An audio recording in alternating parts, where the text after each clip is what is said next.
Hello, Namaskar guys. Welcome in our YouTube channel. I Rachna Chaudhary. Today we are discussing about the common health problem or common disorder of the cardiovascular disease. तो आज हम पढ़ेंगे cardiovascular system के अंदर कौन कौन सी disease condition हो सकते हैं जो हम कॉमनली एक कंसाइज फॉर्म के अंदर पढ़ेंगे। कार्डियोवास्कुलर डिसऑर्डर के अंदर जो प्रॉब्लम होती है वो blood vessels and heart muscle से रिलेटेड दोनों से रिलेटेड प्रॉब्लम होती है। जैसे ब्लड वेसल है उसके ल्यूमन के अंदर कोई अबनॉर्मल कंडीशन हो गई है या कुछ फैटी कंपोनेंट का डिपोजिशन हो गया है जिसकी वजह से ब्लड वेसल का ल्यूमन नैरो हो जाता है। और अगर ब्लड वेसल का ल्यूमन नैरो हो गया तो फर्दर पार्ट के अंदर जो ब्लड सप्लाई है वो इंटरप्ट हो जाएगी। ये है ब्लड वेसल से रिलेटेड। और हार्ट के अंदर जो हार्ट की मसल्स हैं प्रॉपरली फंक्शन नहीं कर पा रही हैं या फिर जो कंडक्शन चैनल है उसके अंदर किसी भी तरह का ऑब्स्ट्रक्शन आ गया है जिसकी वजह से हार्ट मसल्स कॉन्ट्रैक्ट नहीं कर पा रही हैं, इन कंडीशंस को हम पढ़ेंगे आज। कार्डियोवास्कुलर डिसऑर्डर में सबसे पहले हम देखेंगे शोक। शोक क्या है? यानी अपनी बॉडी की रिक्वायरमेंट को फुलफिल करने के लिए जो न्यूट्रिटिव कंपोनेंट की हमें ज़रूरत होती है such as oxygen and glucose वो इनसफिशिएंट अमाउंट में टिश्यूज़ के पास में पहुंच रही है या फिर सेल्स के पास में पहुंच रही है, एज वेल एज जो मेटाबॉलिक वेस्ट कंपोनेंट है वो भी वहां से डिफ्यूज आउट नहीं हो पा रहे हैं जिसकी वजह से बॉडी के पास में न्यूट्रिटिव कंपोनेंट की इनसफिशियंसी हो जाएगी, as well as metabolic waste component है वो सेल्स के अंदर ही बिल्डअप होने लग जाएंगे जो अपनी बॉडी के लिए एक टॉक्सिक इफेक्ट को कोज करते हैं। इस कंप्लीट कंडीशन को हम बोलेंगे शोक। शोक is a life threatening condition that occurs by inadequate tissue perfusion in which there is a insufficient delivery of oxygen and nutrients to the body's tissue and inadequate removal of the metabolic waste product from the tissues। अपनी body के पास में insufficiency हो जाएगी tissues के पास में और ये एक लाइफ थ्रेटनिंग कंडीशन है। मींस अगर हमने इसको ट्रीट नहीं किया है या फिर इसको ट्रीट करने के लिए हमने जो इंटरवेंशन नहीं दी है तो उस कंडीशन में पर्सन की जान तक भी जा सकती है, इसलिए हम बोलते हैं लाइफ थ्रेटनिंग कंडीशन। क्योंकि अगर सीवियर कंडीशन हो गई है तो अपनी बॉडी के अंदर मल्टीपल ऑर्गन फेलियर होने के चांसेस रहते हैं और इरिवर्सिबल स्टेजेस के बाद में पर्सन की डेथ हो जाती है क्योंकि पर्सन की जो फंक्शन है उसको वो रिस्टोर करने में फेलियर हो जाता है या फिर बॉडी का रेस्पॉन्स है वो उन फंक्शन को वापस रिस्टोर नहीं कर पा रहा है, इसलिए हम बोलते हैं शोक is a life threatening condition. अब शोक यहाँ पर 5 टाइप के होते हैं। फर्स्ट वन आता है हाइपोवोलेमिक शोक, सेकेंड वन आता है कार्डियोजेनिक शोक, नेक्स्ट वन है सेप्टिक शोक, एनाफाइलेक्टिक शोक एंड न्यूरोजेनिक शोक। अब सबसे पहले हम देखेंगे कार्डियोजेनिक शोक। कार्डियोजेनिक शोक क्या कंडीशन है? जैसे शोक कंडीशन हो रही है या फिर अपनी बॉडी की सेल्स के पास में इनसफिशियंसी हो रही है ऑक्सीजन की, तो इसके पीछे जो रिस्पॉन्स है या फिर रिस्पॉन्सिबल है वो है कार्डियक मसल्स। यानी कार्डियक मसल्स है वो ब्लड को इनफ पंप नहीं कर पा रहे हैं, उसकी वजह से जो बॉडी की सिस्टेमिक सेल है उसकी रिक्वायरमेंट फुलफिल नहीं हो पा रही है, इसको अपने बोलते हैं कार्डियोजेनिक शोक। अब कार्डियोजेनिक शोक के पीछे रीजन क्या होता है? जो हार्ट मसल्स हैं उसको ब्लड सप्लाई करने वाली आर्टरी कोरोनरी आर्टरी के अंदर किसी भी तरह का ऑब्स्ट्रक्शन आ गया है। अगर कोरोनरी आर्टरी में किसी भी तरह का ऑब्स्ट्रक्शन आ गया है तो मायोकार्डियम की रिक्वायरमेंट फुलफिल नहीं हो पाएगी और मायोकार्डियम लेयर है ब्लड को पंप आउट नहीं कर पाएगी या फिर हम बोल सकते हैं कंप्लीटली ब्लड को पंप आउट नहीं कर पाएगी, फोर्सफुली ब्लड को पंप आउट नहीं कर पाएगी। और अगर फोर्सफुली ब्लड को पंप आउट नहीं कर पा रहा है तो जो सिस्टेमिक सेल हैं उनकी रिक्वायरमेंट फुलफिल नहीं हो पाएगी। Cardiogenic shock take place when the heart has been damaged so much that it is unable to supply enough blood and oxygen to the organ of the body। Body के पास में enough oxygen और nutritive component supply नहीं हो पा रहा है। Cardiogenic shock resulting from inadequate pumping action of the heart because of cardiac muscle dysfunction। Cardiac muscle है वो डिसफंक्शन होने की वजह से हार्ट है वो पंप नहीं कर पा रहा है और कार्डियक मसल डिसफंक्शन है उसके पीछे रीजन है प्लैक फॉर्मेशन या फिर हम बोल सकते हैं ऑब्स्ट्रक्शन इन दी कोरोनरी आर्टरी। कोरोनरी आर्टरी में कोई ऑब्स्ट्रक्शन हो गया है तो हार्ट मसल्स की रिक्वायरमेंट फुलफिल नहीं हो पाएगी और उसके फंक्शन है वो डिसफंक्शन हो जाएंगे। सेकेंड टाइप आता है हाइपोवोलेमिक शोक। अब ये भी नाम से इंडिकेट है, हाइपोवोलेमिक मतलब वॉल्यूम, यानी अपनी बॉडी के अंदर जो सर्कुलेटरी ब्लड वॉल्यूम है वो कम हो जाता है। अब सर्कुलेटरी ब्लड वॉल्यूम किस वजह से कम हो रहा है, या तो सीवियर डिहाइड्रेशन की वजह से या फिर सेकेंडरी होता है सीवियर हेमरेज की वजह से, जिसकी वजह से सर्कुलेटरी ब्लड वॉल्यूम कम हो जाएगा। और अगर सर्कुलेटरी ब्लड वॉल्यूम कम हो रहा है तो जो सिस्टेमिक सेल है उसके पास में इनसफिशियंसी हो जाएगी। इस कंडीशन को अपन बोलते हैं हाइपोवोलेमिक शोक। हाइपोवोलेमिक शोक occurs when the fluid and electrolyte and body flu and blood loss from the body due to severe dehydration and hemorrhage। Severe dehydration और हेमरेज की वजह से अपनी बॉडी के अंदर फ्लूइड एंड इलेक्ट्रोलाइट का इम्बेलेंस हो जाएगा या फिर लॉस हो जाएगा, या हम बोल सकते हैं सर्कुलेटरी ब्लड वॉल्यूम है वो कम हो जाएगा। हाइपोवोलेमिक शोक एक इमरजेंसी कंडीशन है जिसमें हमें इमरजेंसी कंडीशन में फ्लूइड एंड इलेक्ट्रोलाइट्स को वापस रिस्टोर करना होता है, रेदर देन पर्सन की कंडीशन क्रिटिकल कंडीशन हो सकती है और इरिवर्सिबल डैमेज होने की वजह से पर्सन की डेथ भी हो सकती है। Hypovolemic shock is an emergency condition in which severe blood or other fluid loss make the heart unable to pump enough blood to the body cells।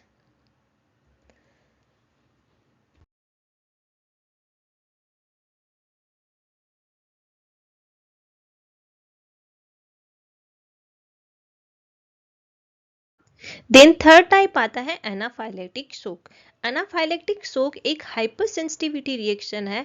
अपनी बॉडी में किसी भी तरह की हाइपर सेंसिटिविटी रिलेटेड टू कोई भी antigen अगर enter कर रही है या फिर कोई भी सब्सटेंस अपनी बॉडी के अंदर चला जाएगा जिसकी वजह से अपनी बॉडी है वो हाइपर रेस्पॉन्सिवनेस को कोज करती है और उस कंडीशंस में सीवियर केमिकल्स होते हैं वो अपनी बॉडी के अंदर रिलीज हो जाएंगे, जिसको अपन बोलते हैं एंडोटॉक्सिन्स और इन्फ्लामेटरी मीडिएटर्स। एंडोटॉक्सिन्स और इन्फ्लामेटरी मीडिएटर्स की वजह से बॉडी की जो ब्लड वेसल्स है वो डायलेट हो जाएंगे, सर्कुलेटरी ब्लड वॉल्यूम कम हो जाएगा क्योंकि वो इंट्रावस्कुलर स्पेस से इंटरस्टिशियल स्पेस के अंदर शिफ्ट हो जाएगा, जिसकी वजह से सर्कुलेटरी ब्लड वॉल्यूम कम हो जाएगी और इसके साथ साथ में ही ब्लड प्रेशर कम हो जाएगा। इन दोनों ही कंडीशन में सेल्स की रिक्वायरमेंट फुलफिल नहीं हो पा रही है, क्योंकि अगर ब्लड प्रेशर कम हो गया है और सर्कुलेटरी ब्लड वॉल्यूम कम हो गया है तो सेल की जो रिक्वायरमेंट है वो फुलफिल नहीं हो पा रही है और इस कंडीशन को अपन बोलते हैं एनाफाइलेक्टिक शोक। एनाफाइलेक्टिक शोक is an acute life-threatening hypersensitivity reaction to a sensitized substance like drugs, chemical, food and vaccine। Anaphylactic shock एक लाइफ थ्रेटनिंग कंडीशन है एक्यूट बेसिस पे, क्योंकि इसके अंदर कंडीशन क्या हो रही है, hyper sensitivity reactions to a sensitize substance. किसी भी तरह का सब्सटेंस जो अपनी बॉडी है वो उसके लिए हाइपर रिस्पॉन्सिवनेस कोज करती है, जैसे such as drugs, chemicals, foods and vaccine है। तो इस कंडीशन में अपनी बॉडी के अंदर सर्कुलेटरी ब्लड वॉल्यूम कम हो जाएगा, ब्लड प्रेशर कम हो जाएगा और ये कोज कर सकता है एक लाइफ थ्रेटनिंग कंडीशन को। देन फोर्थ टाइप आता है न्यूरोजेनिक शोक। न्यूरोजेनिक शोक है, ये भी एक लाइफ थ्रेटनिंग कंडीशन ही है। अब इसके अंदर अफेक्ट क्या कर रहा है, नर्व सिस्टम इन्वॉल्व है इसके अंदर, सच एज किसी भी ट्रोमा और इंजरी, सच है जैसे spinal cord injury, spinal cord trauma, या फिर सेंट्रल नर्व सिस्टम के अंदर किसी भी तरह का डिस्ट्रप्शन हो गया है जिसकी वजह से अपना ऑटोनोमिक रिस्पॉन्स है वो फेलियर हो जाएगा। और ऑटोनोमिक रिस्पॉन्स फेलियर हो रहा है तो जो अपने कार्डियक कंडक्शन के अंदर ऐसे नोड है उसको कोऑर्डिनेट कर रहा है ऑटोनोमिक रेस्पॉन्स। तो अगर ऑटोनोमिक रेस्पॉन्स उसको कोऑर्डिनेट नहीं करेगा उसकी वजह से कार्डियक आउटपुट कम हो जाएगा, और अगर कार्डियक आउटपुट कम हो रहा है इसके साथ साथ में जो ब्लड वेसल्स की जो मोटार रिस्पॉन्स होता है जिसमें वेजो कॉन्स्ट्रिक्शन एंड वेजो डायलेशन कंडीशन है वो टोन भी लूज हो जाएगी ऑटोनोमिक रेस्पॉन्स फेलियर होने की वजह से, और ये कोज कर सकता है शोक कंडीशन को। इसको अपने बोलते हैं न्यूरोजेनिक शोक। Neurogenic shock is a life-threatening condition caused by irreversible blood blood circulation in the irregular blood circulation in the body such as trauma or injury of the spine or CNS can cause this disruption.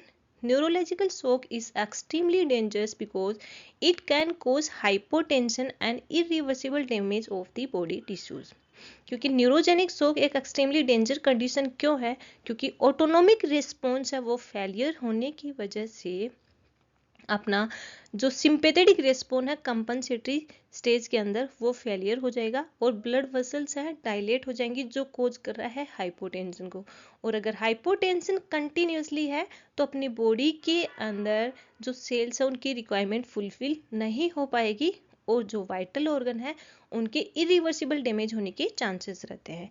Irreversible का means है उनके function को हम वापस restore नहीं कर सकते हैं किसी भी तरह से, चाहे हम किसी भी तरह की इंटरवेंशन दो, हम उसके फंक्शन जो लूज हुए हैं उसको रिस्टोर नहीं कर सकते हैं। एंड फिफ्थ टाइप आता है सेप्टिक शॉक। सेप्टिक इंडिकेट करता है सेप्सिस और इन्फेक्शन। किसी भी तरह का इन्फेक्शन है, ब्लड के अंदर इन्फेक्शन हो गया है जिसकी वजह से जो ब्लड वेसल्स हैं वो डायलेट हो जाएंगी और अपनी बॉडी के अंदर एंडोटॉक्सिन्स रिलीज हो जाएंगे। इसके साथ साथ में ही इन्फ्लामेटरी मीडिएटर्स है वो रिलीज हो जाएंगे जिसकी वजह से ब्लड वेसल्स डायलेट हो जाएंगी, ब्लड प्रेशर कम हो जाएगा और अपनी बॉडी की सेल्स के पास में प्रॉपरली ब्लड सप्लाई नहीं हो पाएगा। इस कंडीशन को अपन बोलते हैं septic shock. Septic shock is a serious condition that occur when a body wide infection leads to dangerously low blood pressure.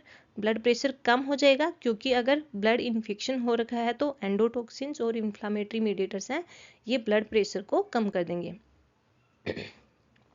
It is a condition in which the tissue in the body don't receive enough nutrients and oxygen due to the systemic infection, जिसकी वजह से अपनी body की जो sales हैं, general sales हैं, उनके पास में न्यूट्रिटिव कंपोनेंट प्रॉपरली डिफ्यूज नहीं हो पा रहे हैं क्योंकि ब्लड प्रेशर कम हो जाएगा। तो ये है टाइप ऑफ द शॉक।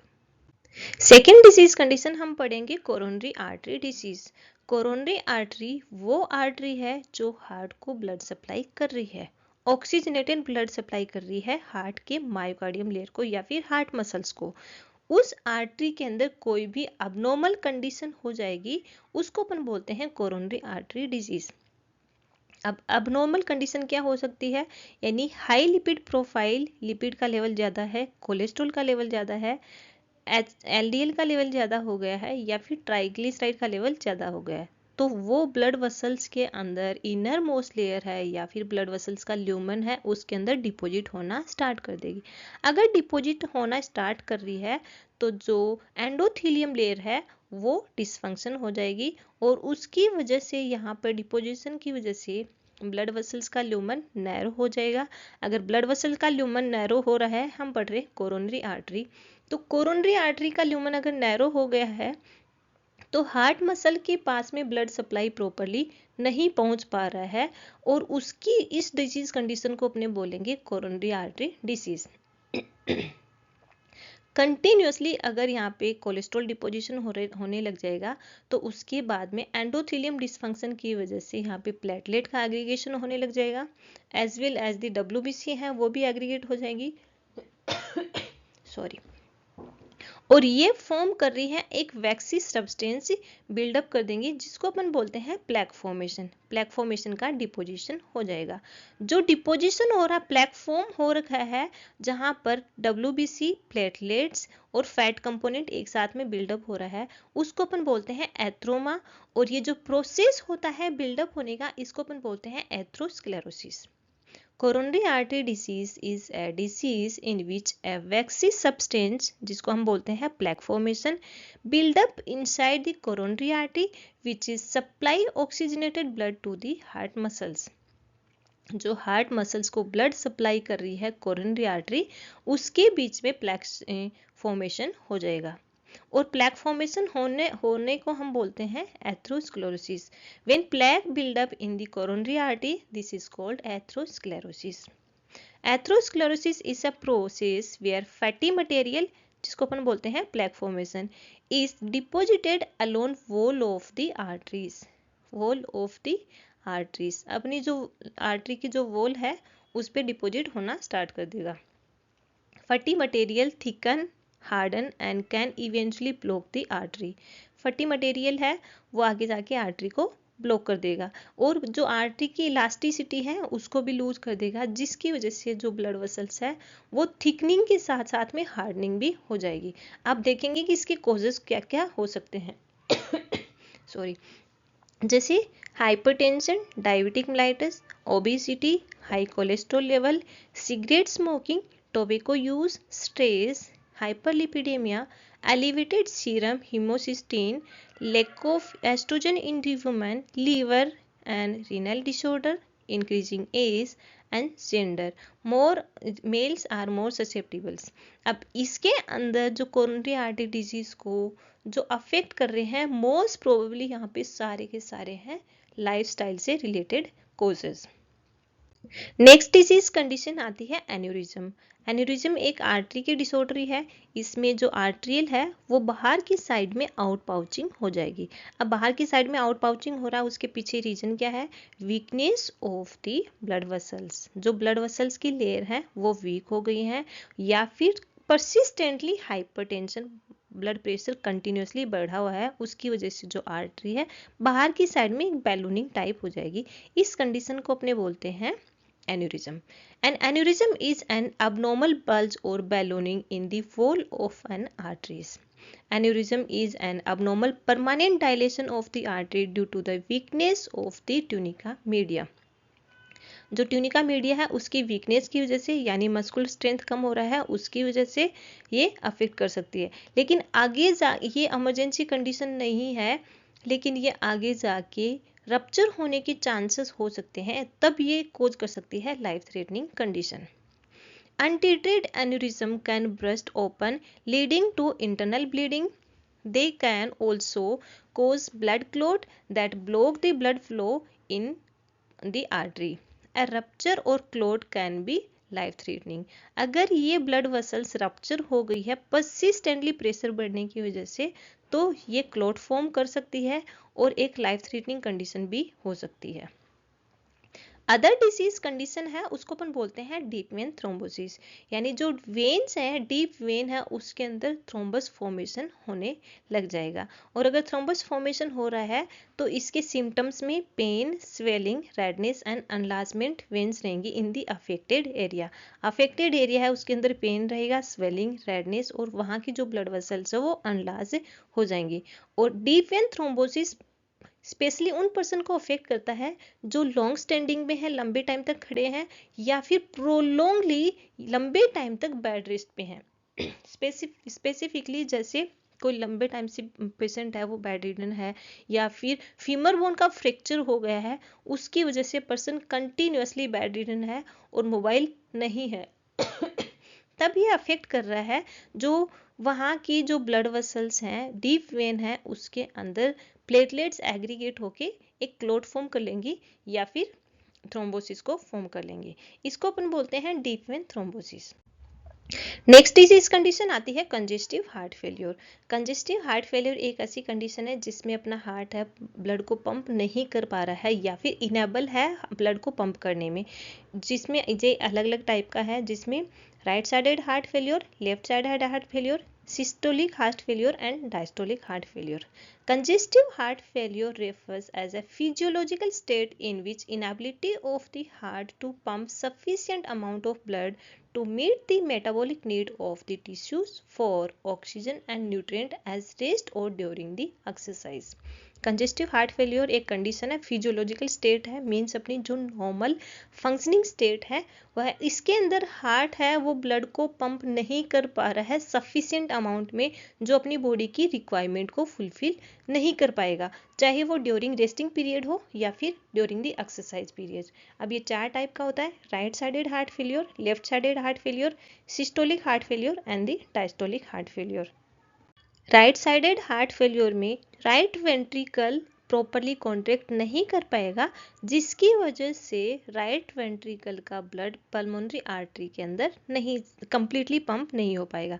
और अगर कंप्लीटली पंप नहीं हो पा रहा है तो राइट वेंट्रिकल के अंदर ब्लड रिटेन कर रहा है, और अगर राइट वेंट्रिकल के अंदर ब्लड रिटेन कर रहा है तो जो राइट एट्रियम से जो ब्लड आ रहा है राइट वेंट्रिकल के अंदर वो प्रॉपरली नहीं आ पाएगा, क्योंकि वेंट्रिकल के अंदर पहले से ही ब्लड रिटेन है। उस कंडीशन में तो जो राइट एट्रियम के अंदर जो ब्लड आ रहा है सुपीरियर वेना केवा और इंफीरियर वेना केवा, वहां से वो ब्लड वापस बैकफ्लो हो जाएगा। और अगर बैकफ्लो हो रहा है तो इंफीरियर वेना केवा से सिस्टेमिक सेल्स में, जैसे एब्डोमिनल कैविटी, थोरेसिक कैविटी, उसमें जाता है।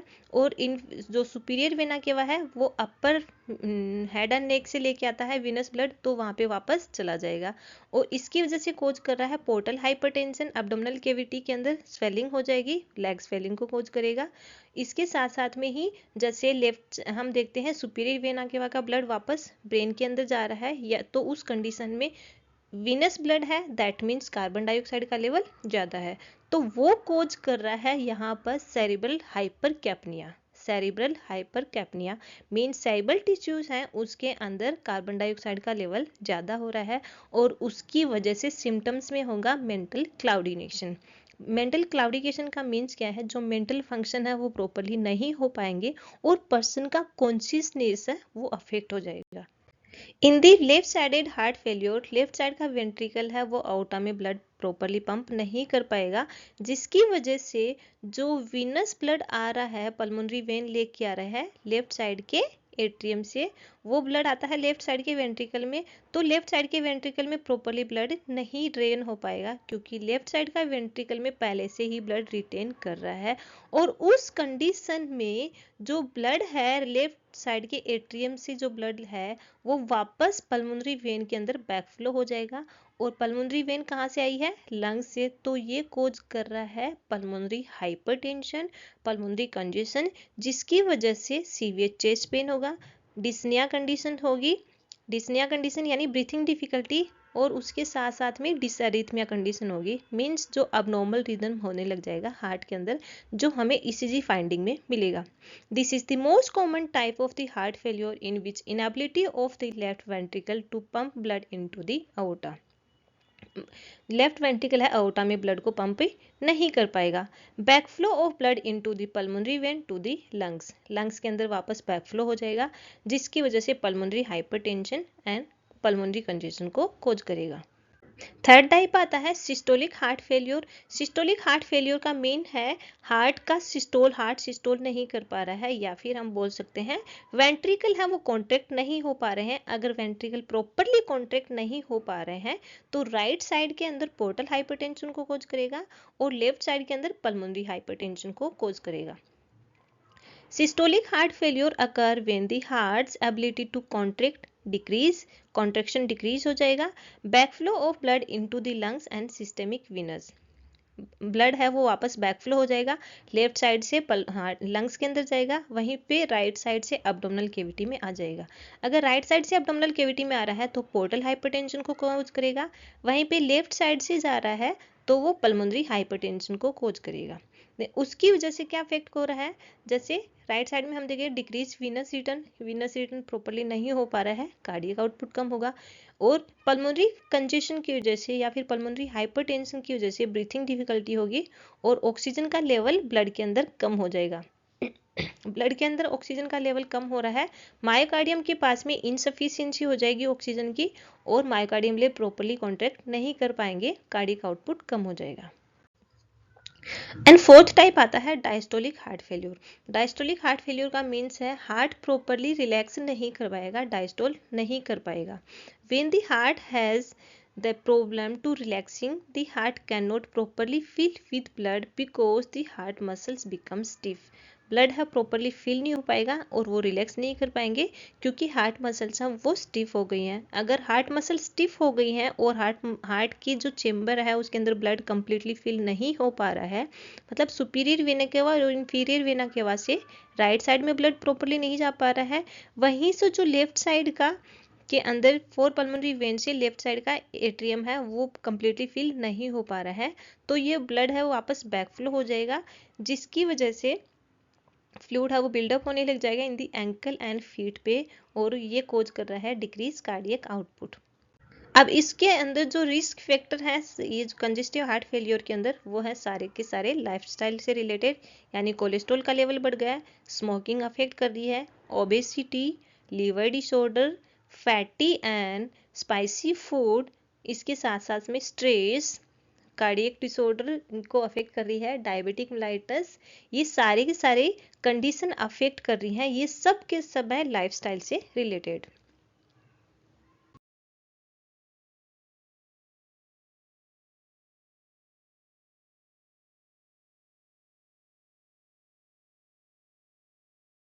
Next and most important disease condition है मायोकार्डियल इंफ्रैक्शन।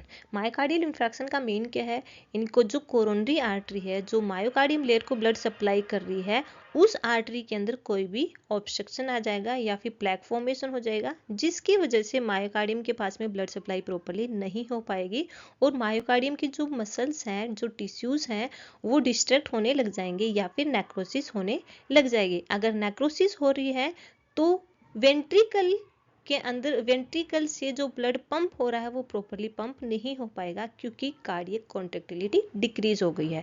इस कंडीशंस के अंदर जो टिश्यू डैमेज हो जाएंगे, इसको अपने बोलते हैं मायोकार्डियल इंफ्रैक्शन।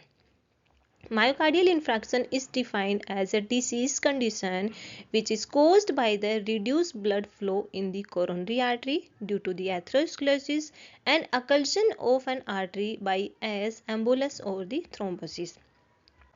मायोकार्डियल इंफ्रैक्शन के पीछे रीजन क्या होता है, कोरोनरी आर्टरी यानी जो ब्लड सप्लाई कर रही है वो ऑब्स्ट्रक्ट हो चुकी है, किसकी वजह से, एथेरोस्क्लेरोसिस की वजह से, या फिर थ्रोम्बस फॉर्मेशन हो गया है, या फिर एम्बोलिज्म फॉर्मेशन हो गया है उसकी वजह से, और इसकी वजह से मायोकार्डियम की रिक्वायरमेंट फुलफिल नहीं हो पा रही है, क्योंकि इस्चेमिया एंड हाइपोक्सिया कंडीशन हो रही है और मायोकार्डियम लेयर है प्रॉपर्ली कॉन्ट्रैक्ट नहीं कर पाएगी। इस कंडीशन को अपन बोलते हैं myocardial infraction. Classification of the myocardial infraction. Myocardial infraction 5 type का होता है। टाइप फर्स्ट के अंदर स्पॉन्टेनियसली मायोकार्डियल इंफ्रैक्शन हो जाएगा, इसको डायरेक्टली कोज कर रहा है इस्चीमिया, और इस्चीमिया के पीछे रीजन है प्लैक फॉर्मेशन इन दी कोरोनरी आर्टरी। कोरोनरी आर्टरी में प्लैक फॉर्मेशन हो गया है, फर्दर ब्लड सप्लाई इंटरप्ट हो जाएगा, जिसकी वजह से मायोकार्डियल जो लेयर है वो डैमेज होना स्टार्ट कर देगी। टाइप सेकंड के अंदर मायोकार्डियम लेयर के अंदर इम्बेलेंस हो जाएगा ऑक्सीजन सप्लाई एंड डिमांड के बीच में, क्योंकि जो कोरोनरी आर्टरी है वो स्पाज्म हो जाएगी, इसके साथ साथ में ही मायोकार्डियम लेयर के अंदर ऑक्सीजन का यूटिलाइजेशन ज्यादा हो रखा है कंपेयर टू दी सप्लाई। इस कंडीशन को अपन बोलते हैं type 2 myocardial infraction. And third one type आता है जो सडन कार्डियक डेथ को भी कोज कर रहा है, और इसके अंदर जो एसटी एलिवेशन आता है ईसीजी फाइंडिंग के अंदर, वो एसटी वेव है यहाँ पर, वहां पर एसटी इंटरवल एलिवेट हो जाएगी।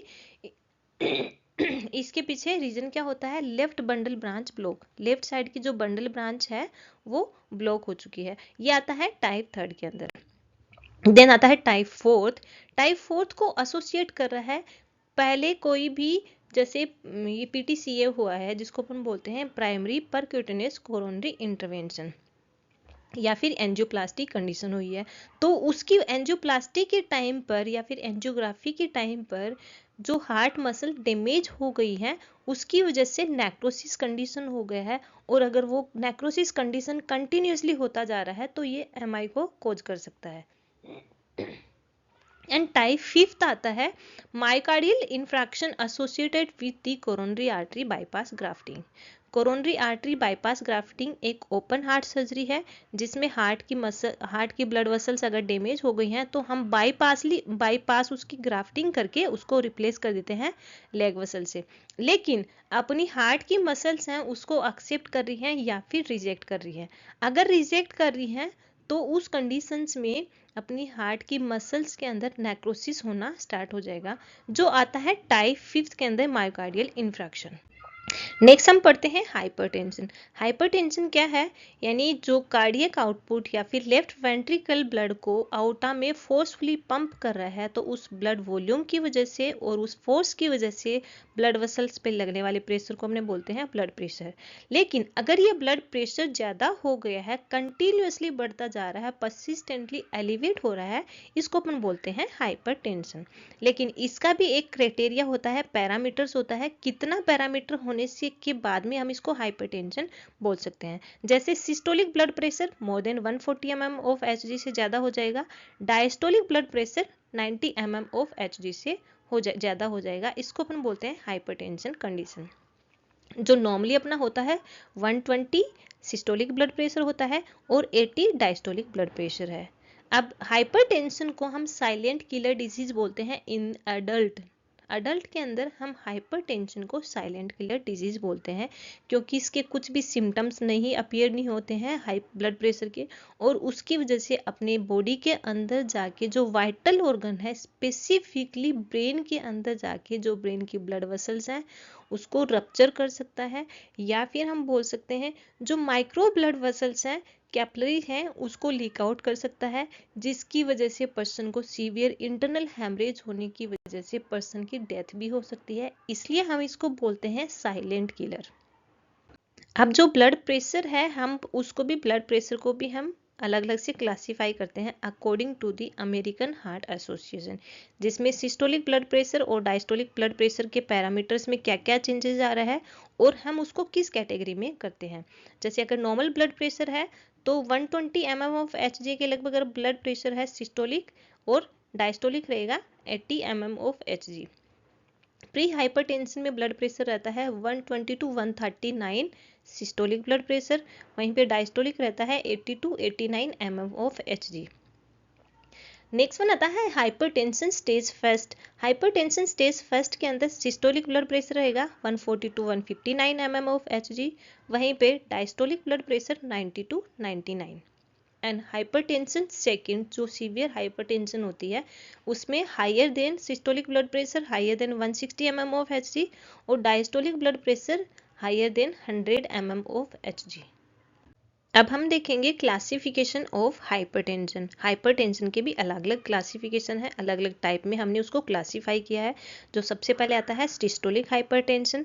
सिस्टोलिक हाइपरटेंशन क्या है? यानी जो सिस्टोलिक ब्लड प्रेशर है more than 160 mm of Hg से ज़्यादा हो जाएगा, लेकिन डायस्टोलिक ब्लड प्रेशर है वो 95 mm ऑफ Hg और उससे थोड़ा सा ज़्यादा रहेगा, ज़्यादा अफेक्ट नहीं होगा। इसमें सिस्टोलिक ब्लड प्रेशर है वो ज़्यादा बढ़ता है, डायस्टोलिक ब्लड प्रेशर इतना नहीं बढ़ता। सेकेंड वन आता है डायस्टोलिक हाइपरटेंशन। इसमें सिस्टोलिक हाइपरटेंशन नॉर्मल रहेगा, जैसे 130 और 140 के बीच में, लेकिन डायस्टोलिक ब्लड प्रेशर है more than 90 mm of Hg से ज़्यादा हो जाएगा। थर्ड वन आता है प्राइमरी हाइपरटेंशन। प्राइमरी हाइपरटेंशन को अपन यहाँ पर बोलते हैं असेंशियल हाइपरटेंशन, जो किसी अदर डिजीज कंडीशन की वजह से नहीं हो रहा है, उसी ब्लड वेसल्स के अंदर कोई अबनॉर्मल कंडीशन हुआ है, सच एज कोलेस्ट्रॉल डिपोजिशंस हो गया है या फिर ब्लड वेसल्स नैरो हो गई हैं, उसकी वजह से अफेक्ट कर रहा है, उसको अपन बोलते हैं प्राइमरी हाइपरटेंशन, और इसको हम सेकेंड नाम बोलते हैं असेंशियल हाइपरटेंशन। नेक्स्ट वन आता है secondary hypertension. Secondary hypertension other disease condition की वजह से अफेक्ट हो रहा है, such as renal disorder, liver disorder, diabetic mellitus condition या फिर हार्मोनल डिसऑर्डर, इनकी वजह से हो रहा है, प्राइमरी ब्लड वेसल से रिलेटेड नहीं है, अदर डिजीज कंडीशन की वजह से यहाँ पर हाइपरटेंशन हो रहा है, उसको अपने बोलते हैं secondary hypertension. Essential key points related to the hypertension. Hypertension से रिलेटेड कुछ इंपॉर्टेंट की है, उसका हमें पता होना चाहिए। जैसे प्रीवियसली हमने देखा है, हाइपरटेंशन को अडल्ट के अंदर हम साइलेंट किलर डिजीज बोलते हैं, क्योंकि ये आगे जाके जो वाइटल ऑर्गन होते हैं, specifically brain, kidney and blood vessels को डैमेज कर सकता है, as well as the heart muscles को भी ये डैमेज कर सकता है। इसके साथ में ही इंक्रीजिंग एज के साथ साथ में ब्लड प्रेशर बढ़ता जाता है, क्योंकि जो ब्लड वेसल्स की इलास्टिसिटी होती है वो डिक्रीज होती चली जाएगी एज बढ़ने के साथ साथ। अगर मोर देन 50 ईयर के बाद में ब्लड वेसल्स की इलास्टिसिटी कम होती जाती है, जिसकी वजह से ब्लड प्रेशर बढ़ता जाएगा। तो एज फैक्टर भी अफेक्ट कर रहा है ब्लड प्रेशर को। नेक्स्ट वन आता है बैरो रिसेप्टर। बैरो रिसेप्टर या फिर प्रेसो रिसेप्टर। बैरो रिसेप्टर को हम प्रेसो रिसेप्टर भी बोलते हैं, जो आउटिक आर्च के अंदर कैरोटिड साइनस होता है वहां पे प्रेजेंट होता है। इनका काम होता है ब्लड प्रेशर को असेस करना। नेक्स्ट वन आता है पोर्टल हाइपरटेंशन, या जिसको अपन बोल सकते हैं ऑर्थोस्टेटिक हाइपोटेंशन। पोर्टल हाइपोटेंशन और ऑर्थोस्टेटिक हाइपोटेंशन क्या होता है, यानी सडनली पर्सन अपनी पोजीशन को चेंज करता है, जैसे पर्सन सो रहा है और सडनली वो उठ जाएगा, तो उस कंडीशंस में ब्लड प्रेशर है वो डिक्रीज होता है, जैसे सिटिंग टू स्टैंडिंग पोजीशन। इसमें जो ब्लड प्रेशर है वो डिक्रीज हो जाएगा, जिसमें systolic blood pressure up to 20 mm of Hg decrease होता है, और वहीं पे diastolic blood pressure up to 10 mm of Hg decrease हो जाता है।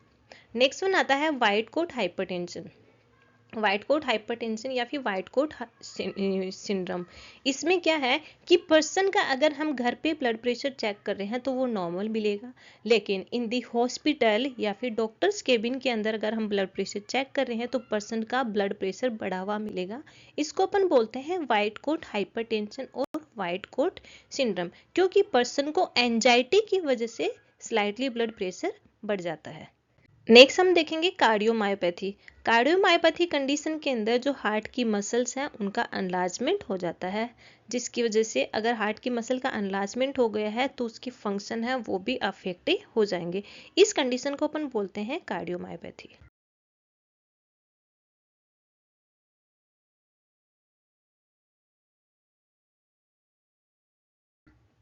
कार्डियोमायोपैथी यहाँ पे अलग अलग टाइप का होता है, जैसे dilated cardiomyopathy, restrictive cardiomyopathy and hypertrophic cardiomyopathy. जैसे सबसे पहले हम देखते हैं हाइपरट्रोफिक कार्डियोमायोपैथी। हाइपरट्रोफिक का मतलब होता है जो सेल्स की साइज है उसके अंदर बढ़ जाना, सेल की साइज है वो बढ़ने लग जाएगी, जिसकी वजह से अगर हाइपरट्रोफिक कंडीशन हो गई है तो जो वेंट्रिकल का चेंबर है उसकी साइज कम हो जाएगी और मस्कुलर पार्ट है वो ग्रो ज़्यादा करेगा। तो अगर वेंट्रिकल की जो चेंबर है वो कम हो जाएगा तो कार्डियक आउटपुट भी कम हो जाएगा। सेकेंडरी आता है डायलेटेड कार्डियोमायोपैथी।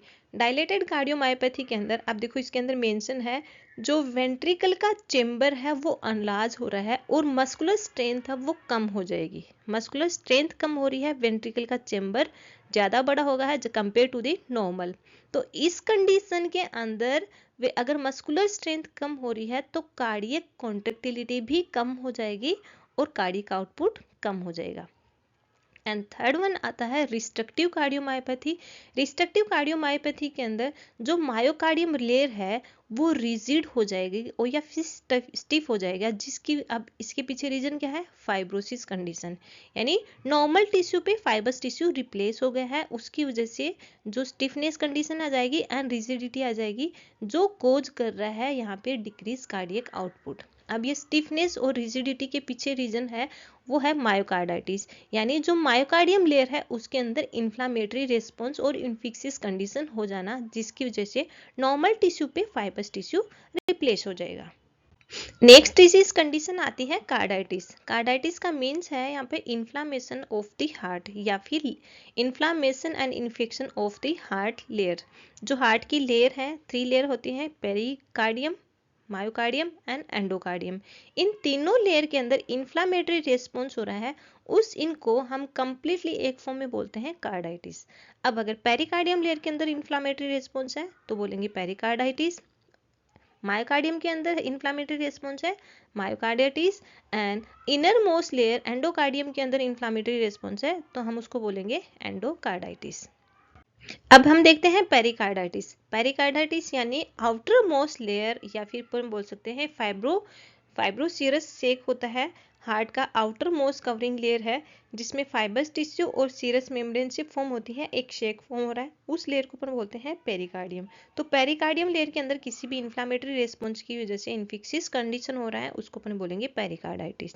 पेरिकार्डाइटिस ये अलग अलग टाइप का होता है अलग अलग कोज एजेंट्स के अकॉर्डिंग। जैसे फर्स्ट वन आता है एक्यूट फाइब्रोसीरस पेरिकार्डाइटिस। एक्यूट यानी सडन ऑनसेट पे होता है। फाइब्रोसीरस पेरिकार्डाइटिस मींस जो fibres layer and serous membrane है उसके अंदर इन्फ्लामेटरी रिस्पॉन्स हो रहा है, लेकिन एक्यूट बेसिस पे हो रहा है तो उसके पीछे रीजन होता है वायरस इन्फेक्शन। सेकेंड वन आता है acute purulent pericarditis. Acute purulent pericarditis ये बैक्टीरियल इन्फेक्शन की वजह से होगा, except of the myobacterium tuberculi. Myobacterium tuberculi है, इसके अलावा यहाँ पर बैक्टीरियल इन्फेक्शन होगा, इसके अलावा इसको एक्सेप्ट नहीं, ये एक्सेप्ट है, इंक्लूड नहीं है। जैसे स्टेप्टोकोकस एंड स्टेफाइलोकोकस इसकी वजह से अफेक्ट हो रहा है, लेकिन मायोकार्डियम जो मायोबैक्टीरियम ट्यूबरक्लाई है ये बैक्टीरिया इसको अफेक्ट नहीं करेगा एक्यूट बेसिस पे, क्योंकि ये क्रोनिक बेसिस पे अफेक्ट कर सकता है।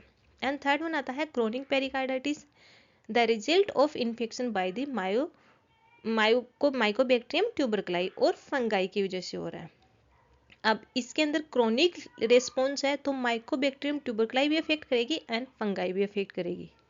वहीं पे जो एक्यूट प्यूरुलेंट पेरिकार्डाइटिस है, प्यूरुलेंट का मतलब होता है जो सीरस मेम्ब्रेन है या फिर सीरस फ्लूइड है वो पहले ट्रांसपेरेंट फ्लूइड था, अब वहाँ पे प्यूरुलेंट फ्लूइड या फिर ओकल्ट फ्लूइड हो गया है, क्योंकि उसके अंदर माइकोबैक्टीरियम प्रेजेंट है, उसके अंदर WBC प्रेजेंट है एंड एज वेल एज वहाँ पर प्लेटलेट्स का भी एग्रीगेशन हो रहा है, जिसकी वजह से जो फ्लूइड है उसकी ट्रांसपेरेंसी लूज हो जाएगी और वो प्यूरुलेंट के अंदर कन्वर्ट हो जाएगा। तो एक्यूट प्यूरुलेंट पेरिकार्डाइटिस हम उसको बोल सकते हैं। पेरिकार्डियम के अंदर इसको हम क्लिनिकली अलग अलग टाइप में बोल सकते हैं, जैसे acute and recurrent pericarditis. Acute यानी सडन ऑनसेट और रिकरेंट मतलब बार बार उसको इन्फ्लामेटरी रेस्पॉन्स हो रहा है in the pericardium layer. Secondary आता है pericardial effusion without major haemodynamic compromise. Pericardial effusion मतलब पेरिकार्डियल सेक है उसके अंदर फ्लूइड का बिल्डअप होना स्टार्ट हो गया है, लेकिन उसकी वजह से कोई भी हीमोडायनेमिक कॉम्प्रोमाइज नहीं हो रहा है, जो हीमोडायनेमिक अनस्टेबिलिटी नहीं हो रही है। थर्ड वन आता है कार्डियक टेम्पोनेट। कार्डियक टेम्पोनेट का मीन्स होता है यानी पेरिकार्डियम और मायोकार्डियम लेयर के बीच में फ्लूइड का कलेक्शन हो जाना, जबकि पेरिकार्डियल इफ्यूजन क्या है, बोथ लेयर के अंदर पेरिकार्डियल के दोनों लेयर हैं, visceral layer and parietal layer, उसके अंदर फ्लूइड का ज्यादा डिपोजिशन होना pericardial effusion. And cardiac tamponade का मीन्स है पेरिकार्डियम और मायोकार्डियम के बीच में फ्लूइड का डिपोजिशन हो जाना। एंड फोर्थ वन आते हैं कॉन्स्ट्रिक्टिव पेरिकार्डाइटिस। कॉन्स्ट्रिक्टिव पेरिकार्डाइटिस ये क्रोनिक पेरिकार्डाइटिस की वजह से वहाँ पे फाइबर्स टिश्यू का डिपोजिशन होने लग जाएगा, जिसकी वजह से वो कॉन्स्ट्रिक्टिव हो जाएगी और अब वहाँ पर जो ही हार्ट मसल्स कॉन्ट्रैक्ट करती हैं, रिलैक्स करती हैं, तो प्रॉपरली कॉन्ट्रैक्ट नहीं हो पा रही है, उसको अपन बोलते हैं कॉन्स्ट्रिक्टिव पेरिकार्डाइटिस। सेकेंड वन आता है मायोकार्डाइटिस यानी inflammatory response of the myocardium layer. Myocardium layer के अंदर कोई भी इन्फ्लामेटरी रेस्पॉन्स हो गया है, उसकी वजह से मायोकार्डियम लेयर प्रॉपरली कॉन्ट्रैक्ट नहीं कर पाएगी और ये ब्लड को पंप नहीं कर पाएगी इन दी आउटा। लेफ्ट साइड का है तो आउटा में पंप नहीं कर पाएगी, और अगर राइट साइड के अंदर अफेक्ट हो रहा है तो पल्मोनरी आर्टरी के अंदर ब्लड को पंप नहीं कर पाएगी, इसको अपने बोलते हैं मायोकार्डाइटिस। और इसकी वजह से जो मायोकार्डियम लेयर है वो स्टिफ हो जाएगी, रिजिड हो जाएगी, कार्डियोमायोपैथी को भी कॉज कर सकता है। जो कोरोनरी आर्टरी है उसके अंदर ब्लड सप्लाई प्रॉपरली नहीं हो पा रही है, वो भी इसको कॉज कर सकता है।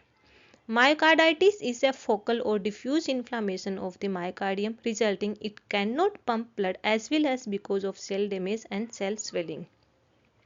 Myocarditis is an inflammatory disease of the myocardium caused by the different infectious and non-infectious trigger.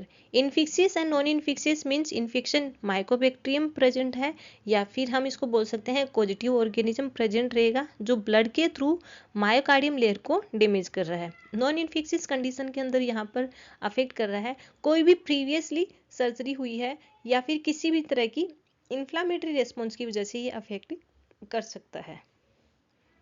And third one आता है एंडोकार्डाइटिस। एंडोकार्डाइटिस यानी inflammatory response in the endocardium layer. Endocardium layer है उसके अंदर इन्फ्लामेटरी रेस्पॉन्स हो गया। अब endocardium layer अंदर की जो इंटीरियर स्ट्रक्चर को फॉर्म कर रहा है जिसमें वॉल भी प्रेजेंट है एंड ब्लड वेसल्स की इनर मोस्ट लेयर भी प्रेजेंट है। तो अगर किसी भी इन्फेक्शियस कंडीशन की वजह से या फिर सेप्टिसीमिया यानी ब्लड इन्फेक्शन की वजह से हार्ट की इनर मोस्ट लेयर के अंदर इन्फ्लामेटरी रेस्पॉन्स हो जाएगा, उसको अपन बोलते हैं endocardium. Endocarditis is an inflammation of the inner layer of the heart. It is also called infective endocarditis and bacterial endocarditis. Infective endocarditis और bacterial endocarditis हम बोलते हैं क्योंकि इसको most probably बैक्टीरिया ही अफेक्ट कर रहा है जो अपने ब्लड के साथ में आ रहा है। Endocarditis is an infection of the endocardium, heart wall और cardiac prosthesis resulting from bacteria और फंगल इन्वेजन कैन डैमेज और डिस्ट्रॉय द हार्ट वॉल। अब इसको अफेक्ट कौन कौन सी कंडीशन कर सकते हैं, जैसे हार्ट वॉल है, एंडोकार्डियम लेयर है जिसके साथ में इन्फेक्शन आ रहा है हार्ट के अंदर, किसके थ्रू आ रहा है, ब्लड के थ्रू, तो हार्ट वॉल अफेक्ट कर रही हैं, ब्लड वेसल्स अफेक्ट हो रही हैं।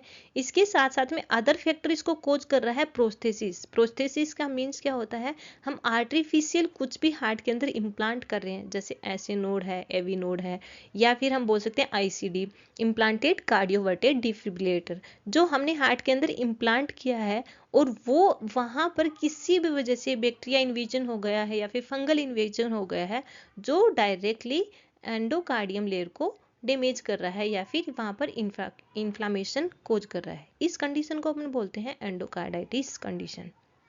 नेक्स्ट डिजीज कंडीशन है heart block. Heart block condition ऐसी कंडीशन है जो इलेक्ट्रिकल कंडक्शन चैनल के अंदर ऑब्स्ट्रक्शन हो जाएगा और उसकी वजह से अगर इलेक्ट्रिकल इम्पल्सेस मायोकार्डियम लेयर के पास में नहीं पहुंचेंगी तो वो कॉन्ट्रैक्ट नहीं कर पाएंगी। इसको अपने बोलते हैं heart block. Heart block condition को हम ब्रेडिकार्डिया भी बोल सकते हैं, क्योंकि इसके अंदर हार्ट रेट है वो कंटिन्यूसली डिक्रीज होती जाती है। अब हार्ट ब्लॉक तो को हम यहाँ पे ब्रेडिकार्डिया भी बोल रहे हैं, लेकिन इसके पीछे रीजन क्या है, एट्रियोवेंट्रिकुलर है या फिर एवी जो चैनल है वो ब्लॉक हो जाएगा। अगर एवी चैनल ब्लॉक हो रहा है कंप्लीटली और पार्शियली, उसकी वजह से अपर चेंबर से लोअर चेंबर के अंदर इलेक्ट्रिकल इम्पल्सेस है वो स्प्रेड आउट नहीं हो पाएंगे, मायोकार्डियम लेयर है वो कॉन्ट्रैक्ट नहीं कर पाएगी और ये कोज कर रहा है हार्ट ब्लॉक को, या फिर हम बोल सकते हैं ये हार्ट फेलियर को भी अफेक्ट करेगा। अब हम देखेंगे types of the heart block. Heart block के अलग अलग टाइप्स है, जैसे फर्स्ट टाइप है partial heart block. Partial heart block का मतलब क्या होता है, जो टर्मिनल ब्रांच के अंदर कहीं पर भी ऑब्स्ट्रक्शन आया है, स्टार्टिंग के अंदर नहीं आया है, जिसकी वजह से एक स्पेसिफिक पार्ट ही वहां का कॉन्ट्रैक्शन नहीं कर पा रहा है, जैसे when the electrical impulses are delay और stop for a very little time and the heart does not beat regularly. क्योंकि अगर एक स्पेसिफिक पार्ट के अंदर ही कहीं ऑब्स्ट्रक्शन आया है तो इरेगुलर हार्ट बीट को कोज करेगा। शॉर्ट टाइम के लिए हार्ट बीट है वो डिले भी हो जाएंगी और स्टॉप भी हो जाएंगी, लेकिन शॉर्ट टाइम के लिए, उसके बाद में वो वापस स्टार्ट हो जाएंगे। कंप्लीट हार्ट ब्लॉक का मीन्स है जो एवी ब्लॉक है, एवी ब्लॉक एट्रियोवेंट्रिकुलर बंडल है, उस बंडल के अंदर ऑब्स्ट्रक्शन हो गया है, जिसकी वजह से लोअर चेंबर के अंदर इलेक्ट्रिकल इम्पल्सेस स्प्रेड आउट नहीं हो पाएगी और वेंट्रिकल कंप्लीटली ही सिस्टोल नहीं कर पाएगा, या फिर हम बोल सकते हैं एसिस्टोल कंडीशन में होगा। नेक्स्ट वन आता है बंडल ब्रांच ब्लॉक, जो दो टाइप का होता है, right bundle branch block and left bundle branch block. Right bundle branch block के अंदर जो राइट साइड का एवी बंडल है उसके अंदर ऑब्स्ट्रक्शन आ जाएगा, एंड लेफ्ट बंडल ब्रांच के अंदर जो लेफ्ट साइड का बंडल ब्रांच है उसके अंदर ऑब्स्ट्रक्शन आ जाएगा। एंड फोर्थ वन आता है congenital heart block. Congenital heart block का मीन्स है ड्यूरिंग द बर्थ टाइम या फिर before the birth time person के जो फीटस है उसके अंदर हार्ट के अबनॉर्मल कंडीशन हो जाएगी, क्योंकि जो मदर के को अगर किसी भी तरह की ऑटोइम्यून डिसीज कंडीशन है सच एज ल्यूपस कंडीशन, तो उसकी वजह से जो एंटीबॉडी है वो प्लेसेंटा को क्रॉस करते हुए फीटस तक पहुंच जाएंगी और फीटस की हार्ट है उसको डैमेज करना स्टार्ट कर देंगी, या फिर जो फीटस का हार्ट के अंदर जो कंडक्शन चैनल है उसको वो डैमेज करना स्टार्ट कर देंगी। इसको अपने बोलते हैं congenital heart block. Next disease condition है वल्वुलर हार्ट डिजीज, यानी जो हार्ट के अंदर वॉल है उससे रिलेटेड डिजीज कंडीशन हो जाना। अब हार्ट के अंदर valve, AV valve and semilunar valves है, उसके अंदर अबनॉर्मल कंडीशन हो गई है जिसकी वजह से हार्ट के जो वॉल हैं वो प्रॉपरली ओपन एंड क्लोज नहीं हो पा रहे हैं, उसको अपन बोलते हैं वल्वुलर हार्ट डिजीज। अब यहाँ पे अलग अलग टाइप का होता है। फर्स्ट आता है valvular stenosis, valvular insufficiency, valvular prolapse and valvular atresia. अब इसके अंदर जैसे वल्वुलर स्टेनोसिस कंडीशन है, वल्वुलर स्टेनोसिस का मतलब क्या हुआ है, नैरोविंग हो जाना, यानी जब वॉल ओपन हो रहा है तो प्रॉपरली ओपन नहीं हो पा रहा है, उसकी वजह से जो एट्रिया का ब्लड है वो वेंट्रिकल में प्रॉपरली नहीं आ पाएगा, या फिर ड्यूरिंग द वेंट्रिकल कॉन्ट्रैक्शन उस कंडीशंस में अगर आउटिक वॉल या फिर पल्मोनरी वॉल अफेक्ट हो रहा है, स्टेनोसिस कंडीशन हो रहा है, तो वेंट्रिकल का ब्लड है वो सिस्टेमिक सर्कुलेशन और पल्मोनरी सर्कुलेशन में नहीं जा पाएगा, इसको अपन बोलते हैं स्टेनोसिस कंडीशन। नेक्स्ट वन आता है मिट्रल वॉल रिगर्जिटेशन या फिर रिगर्जिटेशन। रिगर्जिटेशन का मतलब होता है बैक फ्लो हो जाना, ब्लड है वापस बैक फ्लो हो जाएगा। एंड थर्ड वन आता है मिट्रल वॉल प्रोलेप्स या फिर वॉल प्रोलेप्स। प्रोलेप्स कंडीशन का मतलब क्या होता है, वो हैंगिंग डाउन में हो जाएंगे, कंप्लीटली क्लोज नहीं हो पा रहे हैं। एंड लास्ट में आता है अट्रेसिया कंडीशन। अट्रेसिया कंडीशन अबनॉर्मल डेवलपमेंटल होता है बिफोर द बेबी बर्थ, यानी ड्यूरिंग द जेस्टेशनल पीरियड के अंदर ही जो वॉल है वो प्रॉपरली डेवलप नहीं हो पा रहे हैं, उसको अपन बोलते हैं अट्रेसिया कंडीशन। जैसे वाल्वुलर स्टेनोसिस कंडीशन के अंदर क्या हो रहा है, जो लीफलेट है वो स्टिफ हो जाएगी और नैरो हो गई। अगर लीफलेट स्टिफ और नैरो हो रही है तो उस चेंबर का ब्लड है दूसरे चेंबर में नहीं जा पाएगा। सेकेंड वन आता है वल्वुलर इनसफिशियंसी या फिर हम उसको बोल सकते हैं रिगर्जिटेशन कंडीशन, या फिर हम इसको बोल सकते हैं इनकम्पिटेंस या फिर लीकी वॉल, अलग अलग नाम से इसको जानते हैं। क्योंकि जब हार्ट क्लोज हो जाता है या फिर जो हार्ट के वॉल क्लोज होने चाहिए, जैसे एट्रियल सिस्टोल के बाद में, एट्रियल सिस्टोल के बाद में एवी वॉल है वो क्लोज हो जाते हैं और एवी वॉल क्लोज हो जाएंगे, लेकिन अब ये कंप्लीटली क्लोज नहीं हो पा रहे हैं, उसकी वजह से जो ही वेंट्रिकल ब्लड को पंप करेगा तो पार्शियली ब्लड वापस एट्रियम के अंदर चला जाएगा, इसको अपन बोलते हैं वल्वुलर इनसफिशियंसी।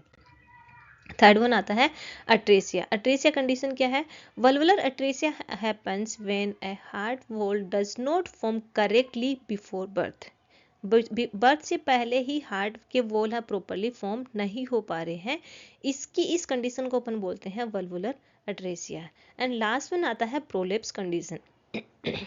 प्रोलेप्स कंडीशन में valvular prolapse means that one और both of the wall flap are enlarge and the flap supporting muscles are too long, यानी जो फ्लैप को सपोर्ट करने वाली मसल्स हैं, पेपलरी मसल्स हैं, वो बड़ी हो गई हैं, उसकी वजह से या फिर जो लीफलेट है उसमें से या तो एक या फिर एक से ज़्यादा जो लीफलेट है वो बड़ी हो गई हैं, उसकी वजह से वो हैंगिंग डाउन में रहते हैं, कंप्लीटली क्लोज नहीं हो पा रहे हैं, उसको अपन बोलते हैं प्रोलैप्सिक कंडीशन।